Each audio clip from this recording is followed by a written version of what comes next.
All right, welcome back, good people. This is episode number 2 of thought-provoking questions. Now, today I want you to get an understanding of how simple this process is to start for yourself. Right now, let's say you only have a video camera, just your cell phone, and you want to do something similar to this. What you want to do is you want to decide on the topic that you want to talk about. Right? When you think about the topic that you want to talk about, you're just going to be sharing information with people, right?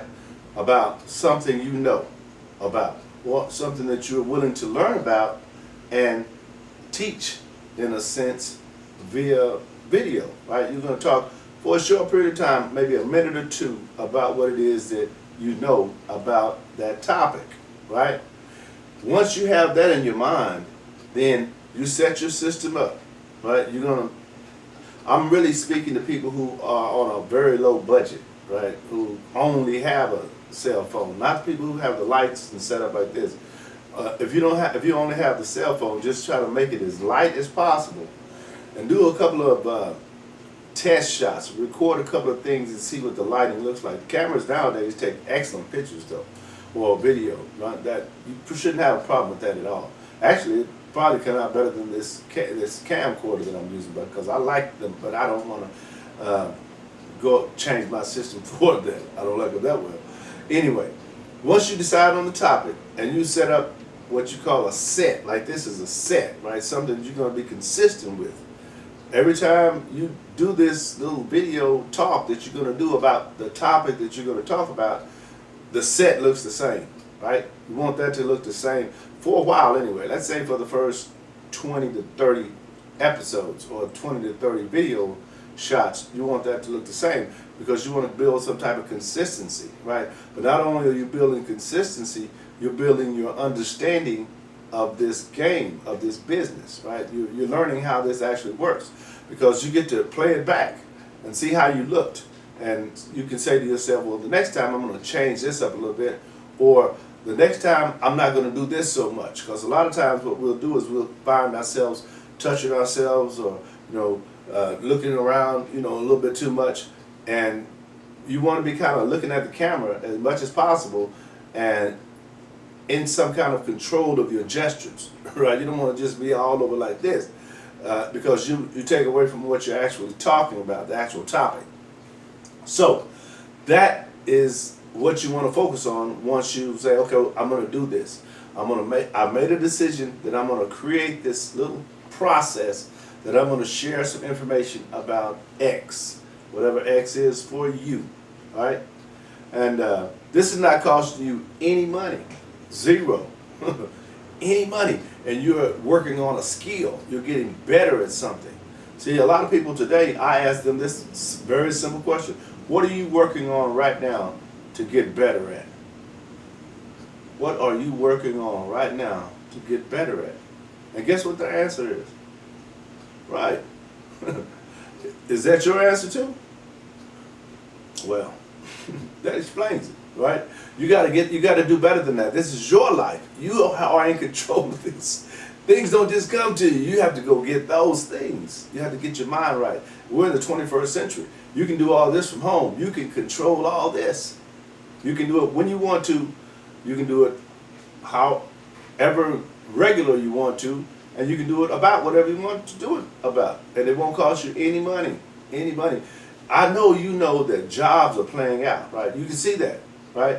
I was reading where, who was that? Some Lowe's was getting ready to lay off a whole gang of people, right? They're being replaced by robots, right? Technology is outsourcing people, but it can't take away your intellectual property. It can't take away your brain, the things that you know. And things that you know, people want to know too. So, you can package that in a way and market that, and then receive the benefits from that, right?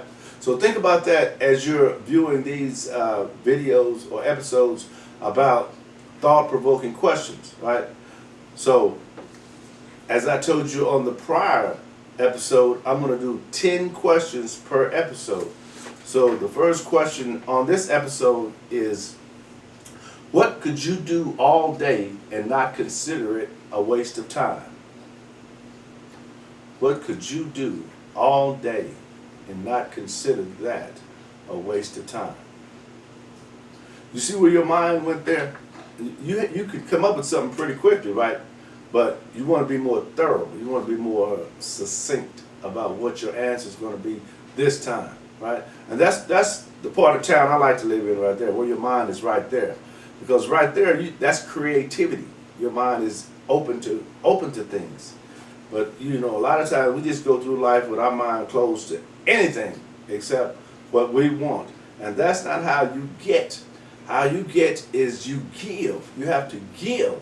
Then you get. That's how it works. Okay, next question. You're given one wish, but you can't use it on yourself. What would you wish for? Nice, right? You're given one wish, but you can't use it on yourself.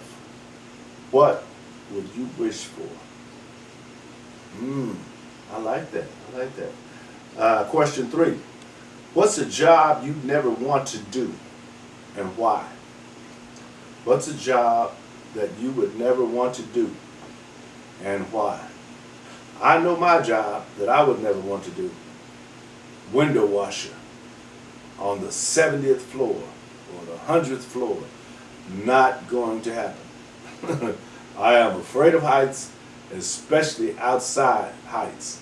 Where the wind can blow. Oh, that's not happening. But that's just me. Question 4. What's something you do even if you made any money? What is something that you would do even if you made any money? There's not a lot, right?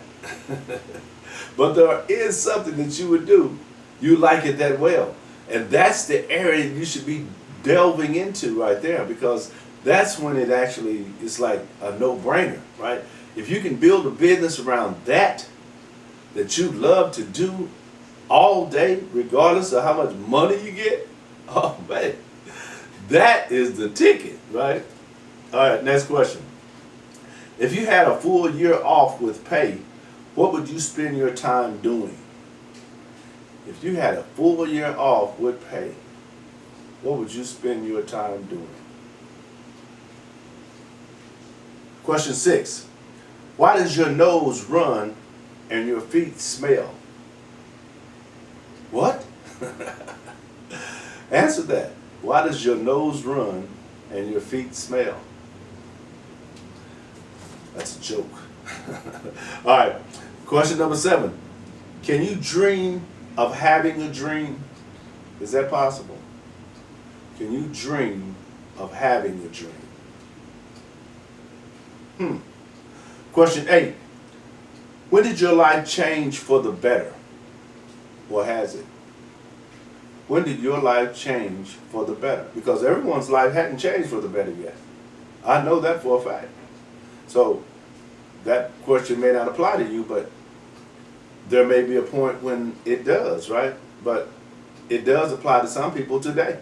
Some people's life changed for the better the moment they, whatever that is, right? Next question. What do you believe stands between you and complete happiness? What do you believe stands between you and complete happiness? Do you see how all these things kind of work together as I'm kind of like telling a story? Because when you tell a story, people are engaged in that story. They love to listen to stories. And when you have something that's kind of mentally captivating along that story, that kind of causes them to think on a different level, like what you guys are thinking on now, that's feeding something. You know what I'm saying? That feeds that person. Not everybody, but the people that it feeds, it feeds them. And they want more. They want more. They want more. They want to know who Larry James is. I love this type of stuff because I got to keep hearing it, because it shifts my spirit, right? It makes me feel a certain kind of way. But everybody doesn't. And I had an issue with that early in life. I was wondering to myself, and I thought to myself, I said, you know what? Why do I like this and they don't like it like that. I really like this. This is like, I love it. But they didn't get that reaction. I didn't get that reaction when I saw how they responded to it. That let me know. That was pretty early. That let me know everybody doesn't think the same way or feel the same way. So from that point on, I started looking at those types of things from an individual perspective, right? Now the final question on this section is, what's something you think every person should experience in their lifetime? What is something that you think every person should experience in their lifetime? Now I told you these questions are going to be more in thought or mentally invasive along the way, right? I hope you can handle these things, because everybody can't handle these things. And when people can't handle things from a mental perspective, they start to say negative things about the messenger, right? Opposed to try to understand and process what's going on. They try to direct something or to divert, right? So don't get caught up in that. And I'm going to see you on the next episode.